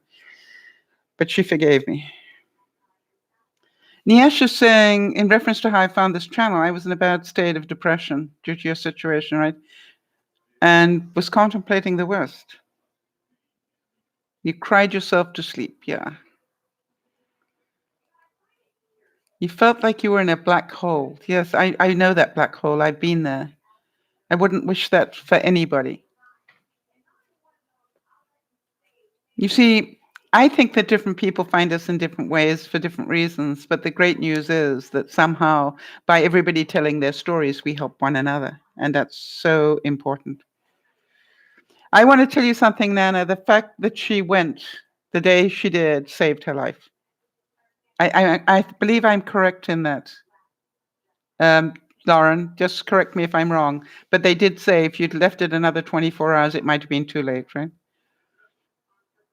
Yeah. Which is what I was fearing. And it wasn't just that I was being a mother hen. This had been a worry for a few days, and it was getting worse and worse. And it was just like, I either have to get out of her way because she's an adult, or I have to do something that shakes her into reality. And I chose to take the risk of losing her as a friend forever, to shake her into reality. And luckily it worked. Thank goodness. Edgar Casey said, no, that all healing forces are within, not without. The applications from without are merely to create within a coordinating mental and spiritual force. Right? So I've always said to people, hang on a second, I just want to see what Nyasha wrote here. Wow, isn't that interesting? Okay, I'm going to show that. I'm going to let that show. Google has a way of stopping certain things, but I think you all might want to read that. We're very proud of you for making that decision. Yeah, sure. This whole thing about I've spoken to so many people about depression. When you understand that so much of depression, they can give you pills for it. But you know what actually gets you out of depression is you need to do your way out of it, not think your way out of it. And that's why I always say to people, challenge yourself to do something for 10 minutes. It doesn't matter, just do something for 10 minutes. And then you can go back to wallowing and now do something. Lauren has got a very difficult situation going on in her life at the moment. And Lauren has now learned that when you distract your mind, it really helps, right? That when she starts to go into anxiety, she's learned to go and do something creative to balance out her mind. And she's a great scrapbooker, so she now knows if I'm overwhelming, I need to go and scrapbook, because what will happen, it will lower me down. Nana is an artist, so when she goes into that zone that artists go into, right, she is at peace with herself. Yes, the pills do make it easier to make the first move. I don't for 1 minute say you shouldn't take the pills. And I'm sorry if you heard that. That's not what I said. Because what I've said to people, the job of the pill is to help you normalize out enough so that you can survive. All right. And the actual climbing out of that hole is something that the pill cannot do, because it requires your cooperation. And I've seen so many people, and I've got friends that just got into depression and didn't want to do anything about it. And yes, you see, Kimmy's learned, right? I keep busy. I walk or exercise to keep from getting depressed. Yes, that's exactly what you're doing right, Kimmy. I'm so proud of you.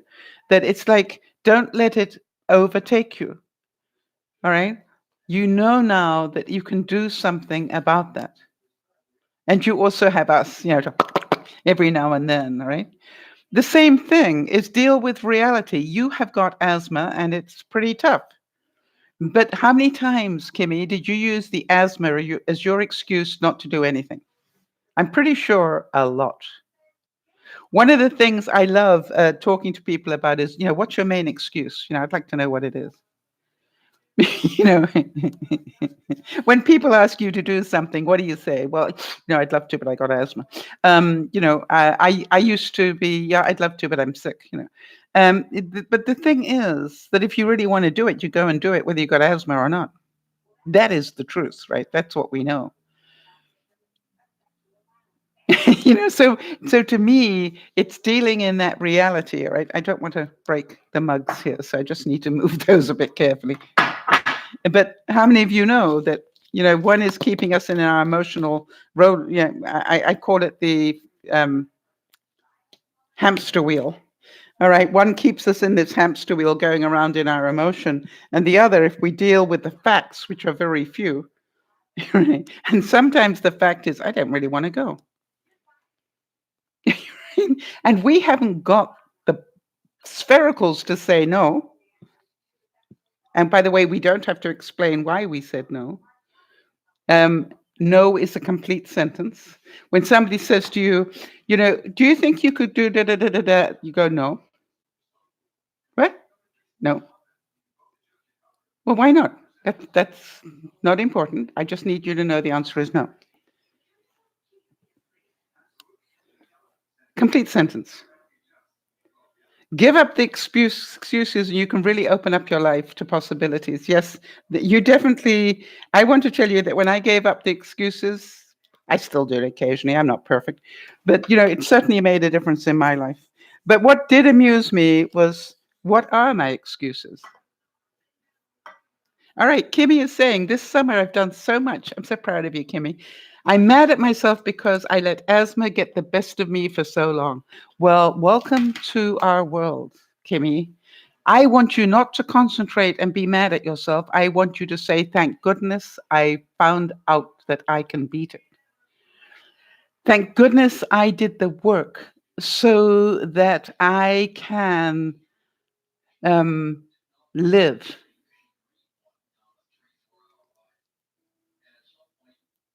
All right. So I just want you to know that you did this, Kimmy. All right. You did it for yourself. So please don't be mad for all the things. Being mad at what you allowed to have happen. I'd like to say, and I'm certain everybody in this room would agree with that you don't want to blame yourself for what you didn't know. Don't blame yourself for what you didn't know. All right. If you knew better and you still did it, then yeah, okay, fine. But you didn't know any better, Kimmy. You didn't realize that you were using it as an excuse for everything. It was only once you opened your eyes and could see that it made a difference, right? And the same thing I say to people, and I've been saying this a lot to people, which is, well, my big goal is to become overweight. And they're going, what? I said, well, I'm obese at the moment. No, you're not. Oh, yes, I am. And my goal is to be overweight. How many of you can, this is a serious goal for me.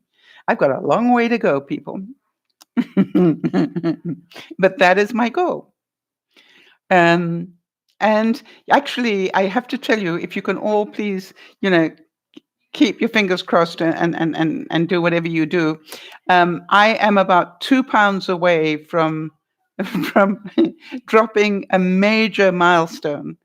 Um, my goal was in by the end of the year, at least, that I wanted to be below a certain weight, and I think I'm going to do it in the next month if I continue to behave myself.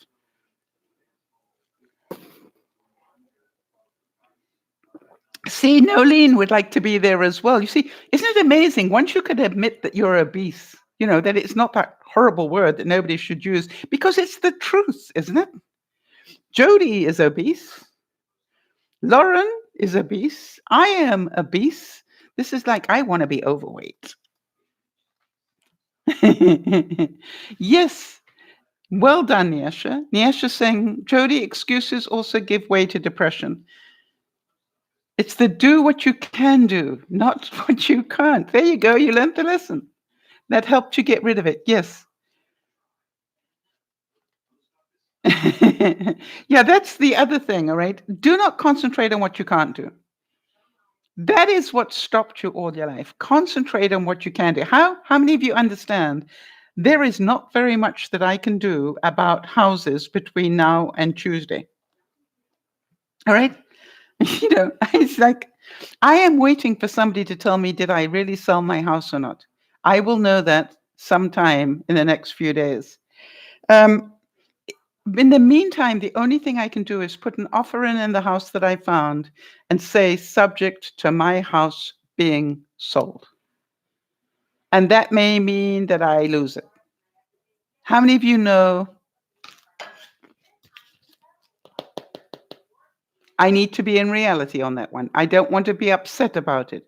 I will be sad to lose it, but you understand it's not going to be the end of my life. Right. So for those of you who are, putting your hands up on the obese issue, I don't know about you, but once I started to actually own the fact I was obese, I found out Lauren saying I'm obese and then some. Yeah, that's right. It's like I'm not genuinely, just a little bit obese. I'm really working on it. So you see, I look at it and I'm thinking Jody, for example, had all the excuses in the world, right? Lauren is wheelchair bound, right? I may lose the house. You're absolutely right. I may be forced to drop the price of my house even more. That may be my next option, which is if I lose the present buyer, I may need to drop the price of my house even more. But it is what it is. Oh, can I get the bridge loan? Okay, very good question, Nolene. You asked that before and I forgot to answer it for you. Okay, here's the thing. Have I produced the video yet about going to the bank? Because I've done a video on this. I went to the bank to find out, could I buy a bridge loan? All right. And now, for those of you who don't know what that is here is my house, and I've got an offer on it that's subject to certain things. Those subjects need to be removed by Tuesday.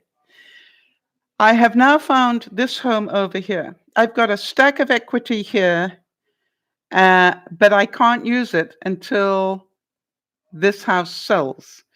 I will not get that money in my bank until the end of August. Okay, so this is my house. All right. However, I like this house. If I can get the subjects removed, in other words, it's what they call a clean sale. If I can get that to happen by Tuesday, I can go to the bank and say, lend me the money. All right? All right? Lend me the money that is safe, because this house has got lots of equity in it. Equity is the difference between what I owe the bank and what the property is worth, for those of you who don't know what equity is. So I owe the bank a little bit of money on my house, but the house is valued at this, so this amount is my equity. And so they're pretty safe to lend me money because they know it's got a lot of equity in it. I'm just going to show, who is it that's asking me about the house?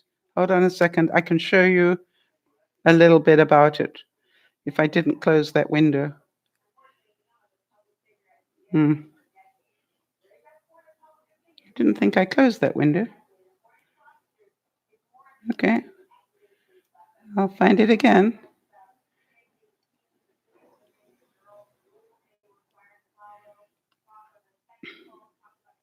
Just bear with me a second. I just want to show whoever that is that wanted to see my house. Well, my hope-to-be house. It has 2+ bedrooms. Oh, no. It has 3 bedrooms. It has 2 bathrooms. Maximum price.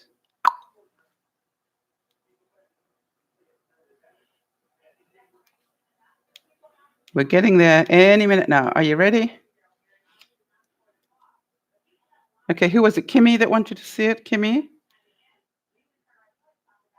Okay.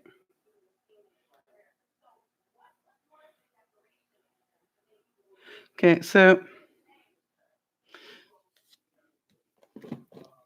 all right. So this is part of the house. You see that, Kimmy? And then huge kitchen with a trash compactor. No, Nana, nowhere near you. It's near me. Hang on, I'm just trying to look how much space there is everywhere. All right.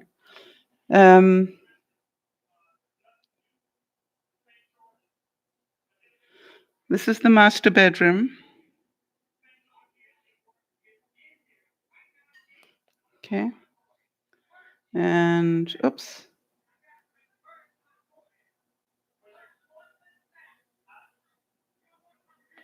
Wait a minute. I'll get there in a minute. The laundry room, hang on, it's oops. The laundry room is so big I could use it to paint in, literally. This is the master bathroom. And it has and this is the other bathroom with really, big grab bars and things for somebody of my age to hold on to. Really good ones, top of the line, just been done. This is the study. It has a proper study. The study has beautiful glass doors, that you can close.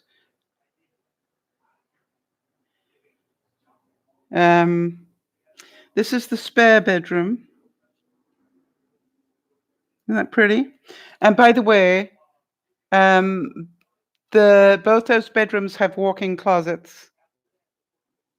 And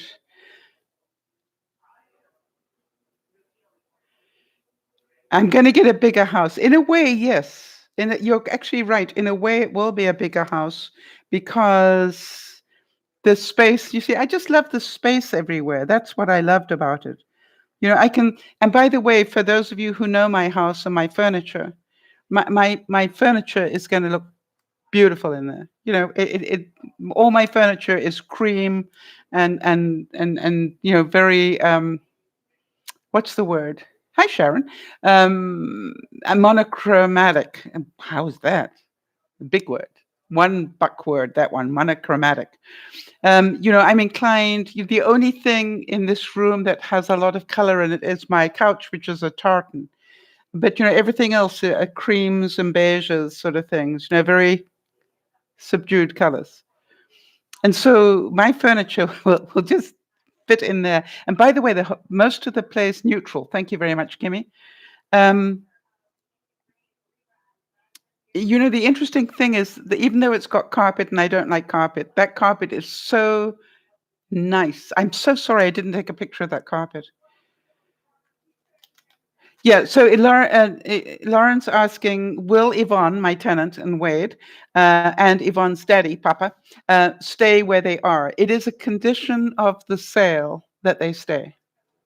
However, I do not have control over how long. In other words, that they can accept that condition. Actually, they offered the condition. I didn't. But they could say they could put the rent up so high that she can't afford to stay, or that then they'd have to give her 2 months' notice. But again, for those of you who don't know, Yvonne, I inherited her when I bought the house 20 years ago, and we're still together. It's just like.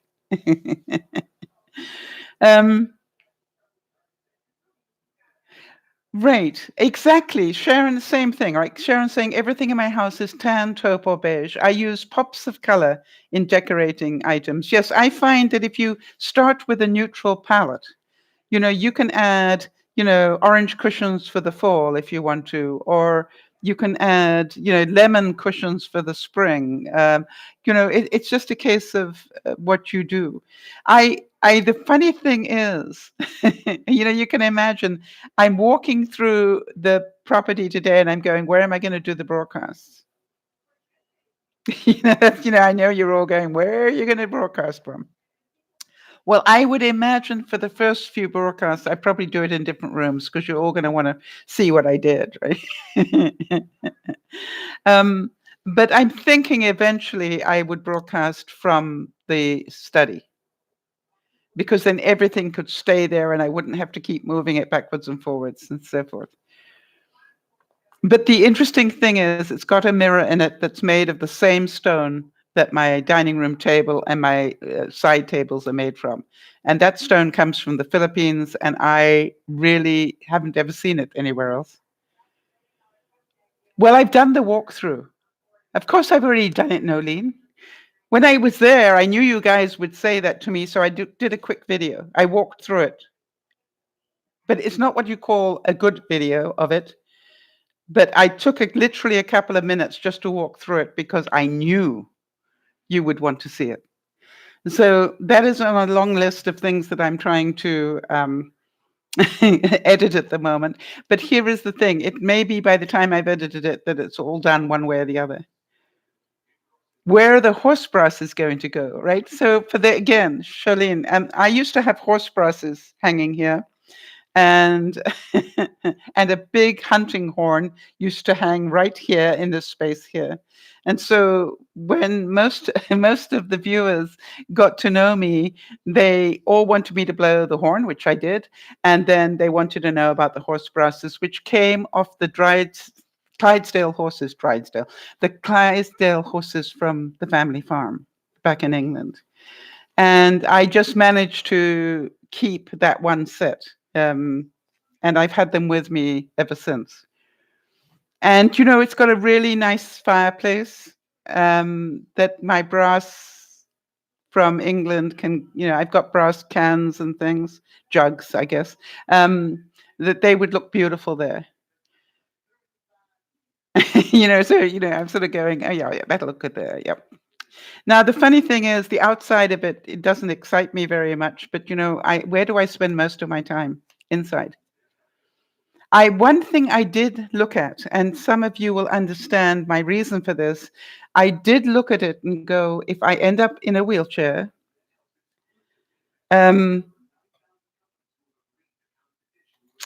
if I end up in a wheelchair, how do I get into the house? Because there are steps going up.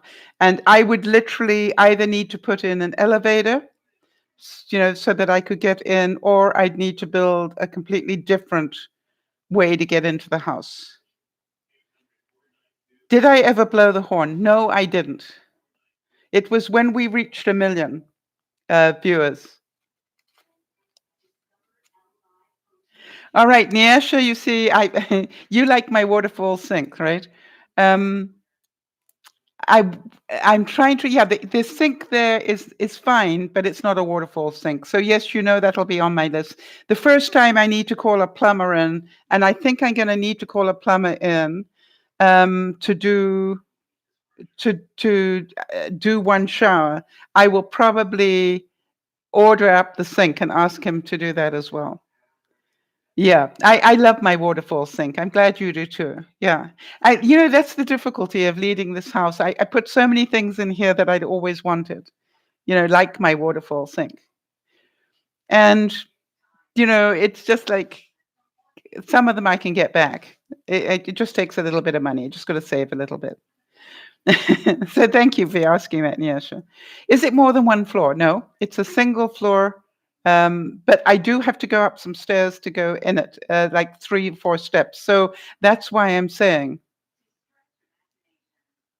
yeah, it is a waterfall. Anytime that the water flows like that into a basin over something else, it is a waterfall. So for those of you who don't know, my sink has a round piece of glass bowl, little bowl, and then the water flows into that, and then the waterfall goes down into the big bowl. And it's so cute. I really got it now, Kimmy. Hang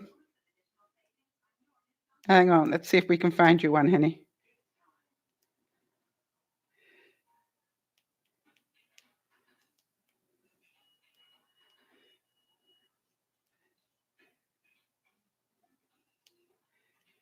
Wayfarer has them. How about that? There we go.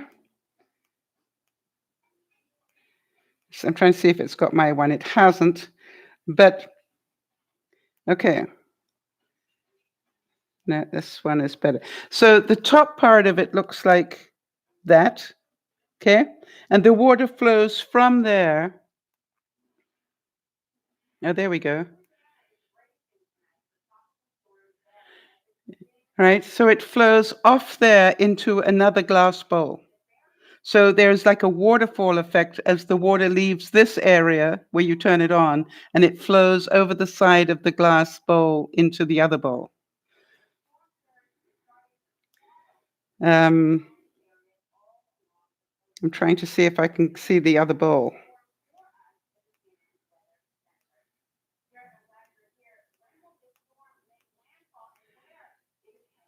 Okay, this isn't mine, but it gives you the idea. Hang on a second. So this is a waterfall.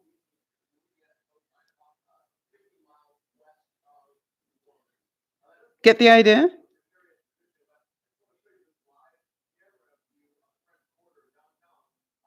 Good night, Nana. So that would be considered a waterfall sink. And the incredible thing is that they're much cheaper than you think they are. That is the incredible thing. You think that that's got to cost an arm and a leg and 3 bodies, and quite honestly, that you can do it for a couple of $100 if you know what you're looking for. And we all do now, right? And I want to tell you, it was one of the best things. By the way, my granite countertops that I put into my bathrooms, I think I paid $100 each for them. Cost me more to have them installed than to buy the granite. Why? I bought granite offcuts from a place that does a lot of granite for new development. They always have offcuts. All I needed was a couple of offcuts, these sizes. And they're more than willing to sell it to you at one heck of a good price. The beautiful tiles I have in my guest bathroom, I got at the same place, and they were leftovers from a job. And so these tiles would normally have cost about $30 a piece, and I think I paid 12 a piece for them. So it's just a case of get smart when you can. Who is that? Sharon? It's a manufactured home. It's like I'm about to pay as much for the manufactured home as I paid for this house 20 years ago. That's the difference today. Isn't that scary? If I get it, that is. That's really scary. But it's got lots of room for my artwork. How many of you know that's sort of important? All right, so we started off today talking about keep your fingers crossed. I said at the lunchtime broadcast, when I was talking about disappointment, that if you don't look forward to the future, if you stay in the past and concentrate on the disappointment, you don't have a chance to be happy. You need to move on. Let that go. That didn't work out. It's time to move forward. And that's really what I want to do. And by the way, Sharon, it's literally round the corner from the clubhouse of this whole development. They're all, pretty upscale type townhome, manufactured homes. So it's very convenient in lots of ways. It's not far for me to go and do things, right, or get things. My question, I think I can have Amazon delivered to my door. Yes, pretty important. I found that very difficult in some of the other properties I went to have a look at. It's like, the Amazon couldn't get to my door. They're all security places. And I'm going, that doesn't work. I need my paints. I need my gizmos. How many of you know? You start to realize what's important to you in your life. At one point, I thought, well, I'm just going to have to send it all to my post office box. How unexciting is that? But I do it if necessary. I prefer not to. All right, so thank you, everybody. I'm not quite sure. I hope somebody got something out of tonight's broadcast. It was really funny where I had to say to my realtors, thank you for dropping me off at home. I need about 2 hours now to do a broadcast for my viewers, and then we'll talk putting in an offer. Now, how many of you...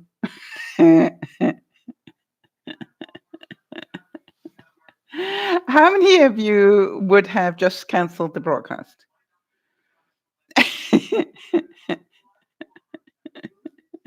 You see, I so strongly believe that if it's meant to be, it will be, in a couple of hours during the broadcast. A couple of hours during the broadcast is really good. Sharon, talk to Jody. She's an expert. She'll tell you exactly how to do it. The whole thing is, to me, it's like I just think I can carry on with my life and it will all drop into place if it's meant to be. Do any of you agree with me? I don't need to stress all this out and the next two. Listen, if somebody went and bought that thing in the last 2 hours, then it wasn't mine anyway.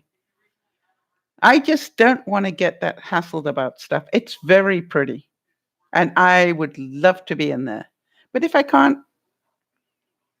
Oh, by the way, Sharon, or whoever it was that was asking me, oh no, it was Nolene, about the bridging loan. You're going to find out that what I did was I went to the bank to find out how much that bridging loan would cost me. That's what I want you to know. It was going to cost me this much money for the bank, and then I'd have to pay lawyers' fees over here. And just the amount of money for the bank alone, I went, Now what I'm going to do is when I write the contract for this thing, I'm going to include that if my house does go through on Tuesday, I'm going to include 1 month's rent. In other words, I want to be able to move stuff into that place starting the 1st of August. How many of you agree with me? So I can be going, it's just down the road from me. It's literally a block away. I'm not joking. I want to be able to load stuff into the Jeep and chug my way over there and start putting things into the house and come back and, think about this. And then I will have the major furniture put in, leave half of it here for a little while because I might need to sleep here overnight or sleep there overnight. That's what I will do. I'll make a plan. And then if I can do that, I've got my brother arriving at the beginning of September. It's like I would be able to do that fairly easily. I could get the kitchen set up. I could get the bathroom set up. I could get the 2 bedrooms set up, and leave one couch here, if necessary, so that I could sleep on the couch here when I'm here. The only thing I would need to take with me back and forth would be my CPAP machine so I could breathe. But otherwise, and maybe milk. I'd need milk in both. By the way, it's got a fridge, not quite as nice as mine, but it does have an ice maker and a water machine on the outside, which I love. It's not quite as big as my unbelievable fridge, but it's close. It's probably one step down. The dishwasher isn't quite as nice as my top of the line one, but it'll work. And the washer dryers look quite good. I was amazed how many places I went to see today where the washer dryers, quite honestly, were from the 70s. I don't know if you remember what they looked like in the 70s, but they had a look about them. And they were, a lot of the knobs and things were on brown backing and orange. Brown and orange were very big in the 70s. I'm amazed how many places I went to and I went, well, we know how old that is. And I remember at one point saying, "Oh, I've had that dishwasher myself. I think 40 years ago." It was just like, really? You want me to pay this much for this apartment, and it doesn't even have upgraded appliances? Interesting. And I know what it costs to replace them because I've done it. So when I walked into this one, and the appliances were good. There were lots of little things about it. The rounded corners on the walls, the attention to detail. The fuse box. When you looked at sort of behind things, it was great. So, wish me luck. Keep your fingers crossed. If it's meant to be, let it be, and if it isn't meant to be, then so be it. All right, everybody. So that is actually my realtor contacting me right now. Did you hear that little noise? So big hug to you all. And I'll let you know as the story unfolds. Best of luck. Thank you. And by the way, it is just one step at a time. All right. Are you getting that message? I literally don't want to get too excited. I am excited, but not too excited, because I don't want to be too disappointed. You're going back to a regular washer dryer. Okay.